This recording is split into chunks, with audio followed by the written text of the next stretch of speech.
Many of us have moved houses before, but have you ever moved a long distance? Whether it's because you got a new job that's transferred you, you're retired, or you're able to work remotely and you decided to take the plunge and live in that place that you've always wanted to live. The day of the move can be filled with emotions. It can be bittersweet, it can be exciting, and it can also be stressful. But I'm going to show you how to make it one of the best, most fun and exciting days that you'll experience. My name is Britta, and I'm a wife and mom of 4 who's moved 24 times in the last 18 years, including 3 cross-country moves and 2 international moves. I'm also a licensed real estate professional serving all of the Treasure Valley and beyond.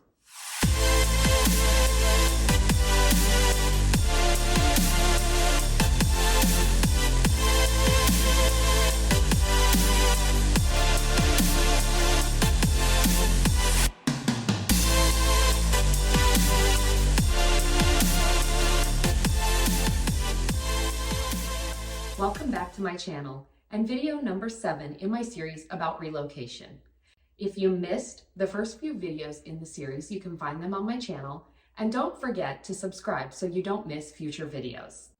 Each video in this series is filmed inside a different home that is available for purchase in the Treasure Valley. So don't forget to stick around at the end for a tour of this stunning home in Eagle, Idaho. Today, I'm going to talk about making the move fun. Whether you're a single person, a young married couple, or have a large family, these tips will help you make the most of the moving experience and make sure that it's enjoyable. Here's my list of 4 things that you need to get done about 1 to 2 weeks before the move. Number 1, verify your moving truck reservation as well as the inventory list of the items that you've packed. You'll want to make sure that the moving truck is still on schedule for the drop-off and pickup dates. You also want to make sure you have a complete list of items and their condition prior to the move. This may include taking pictures of some things before you pack them.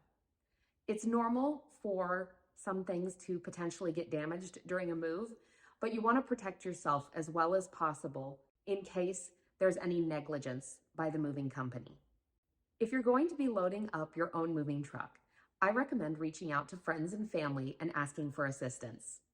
You can offer to feed them, as well as reminding them that this may be their last chance to hang out with you before you move out of the area. Number 2, get a tune-up on your car. This is especially important if you're actually going to be driving this car across the country to your new home.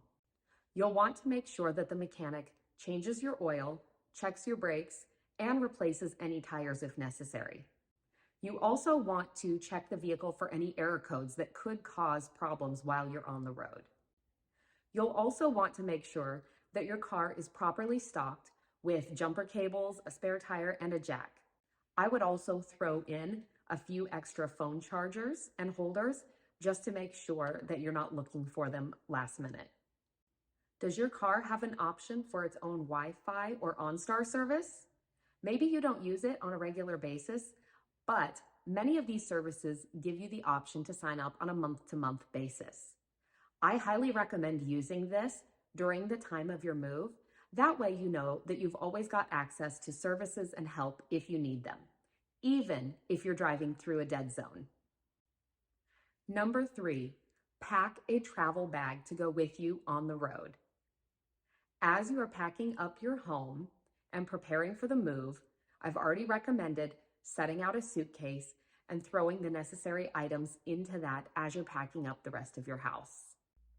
Of course, you'll want to include essential items like clothes, hygiene products, prescriptions, but you may also want to include some items you'll need when you first arrive at the new home, especially if you get there before the moving truck. Some things to consider would be pillows, an air mattress, temporary window coverings, and smart home assistants like Amazon Alexa. And number 4, plan a trip. Give yourself more time than you need to get from point A to point B. You've already worked hard to pack and prepare for the move. And chances are, when you arrive, you're going to have to unpack, get settled in, and maybe even start a new job fairly quickly in order to make sure that the bills can be paid. So allow yourself the extra time to rest while you're in transition. I recommend creating a playlist of happy, upbeat, inspiring music to listen to while you're in the car. Sometimes we have to move for less than pleasant reasons, like a bad breakup, or if you have kids, maybe they're sad about having to leave their friends behind. So do everything you can to make the trip fun and exciting, including the music you choose to listen to along the way. Do some research and plan where you're going and what places you might like to stop along the way. As I mentioned before, give yourself more time than you need to get from point A to point B. This means extra days. If you see something interesting along the way, you want to know that you have time to stop and check it out, and that a timeline isn't restricting your ability to have fun on this trip.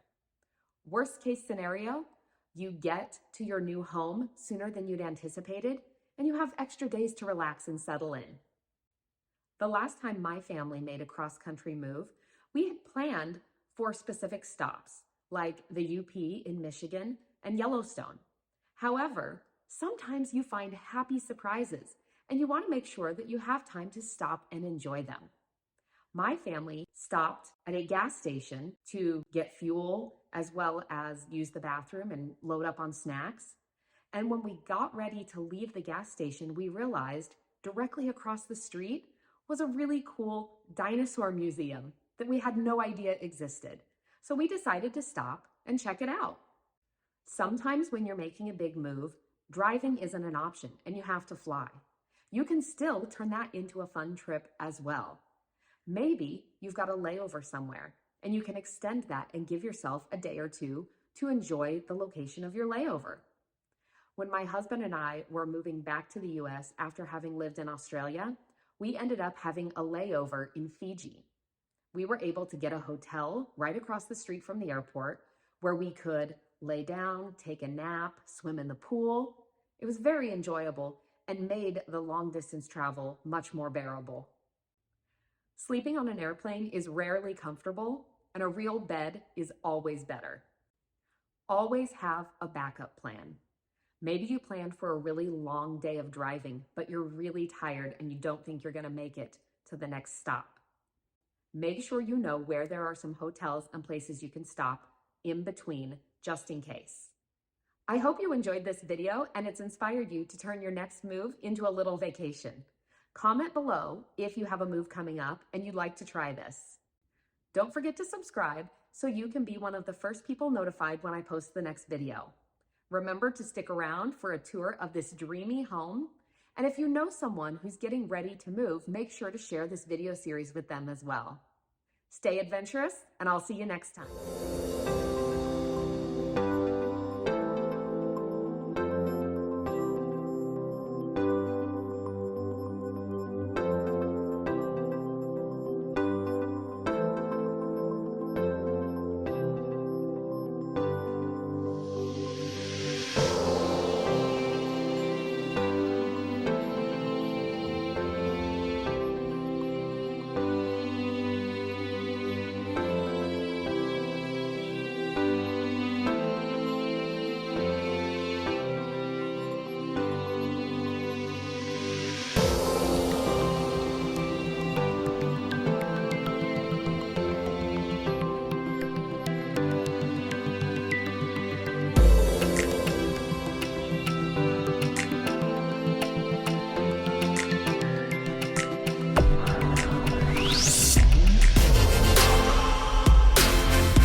like more information about relocating to Boise, Idaho, don't hesitate to reach out.